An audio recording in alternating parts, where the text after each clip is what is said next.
বিশেষ একটা দিন হচ্ছে মহাশিবরাত্রি ব্রত করার।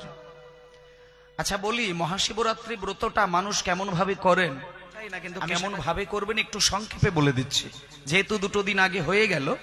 কিন্তু আগামী বছর থেকে আপনারা কিভাবে পালন করবেন বলে দিই। মহাশিবরাত্রি ব্রত করলে বা শিবের মাথায় জল ঢাললে, শিবের চরণে জল ঢাললে আপনি কি পাবেন সেটা কি জেনে বুঝে ঢালেন? এটাই হচ্ছে সব থেকে বড় বিষয়। সবাই বলে শিবের মাথায় জল ঢালো, শিবের মাথায় জল ঢালো। কেন ঢালবো, কেন ঢালবো এটা কিন্তু জানি না।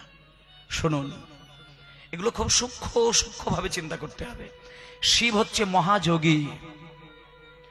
যোগী কাকে বলে? যে যোগ হতে জানে। কিসের সঙ্গে যোগ হতে জানে?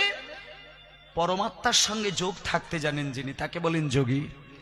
একমাত্র দেবাদিদেব মহাদেব যিনি সদা সর্বদাই স্রষ্টার সঙ্গে নিজেকে যোগ রাখতে পারেন তার সাধনার শক্তির বলে।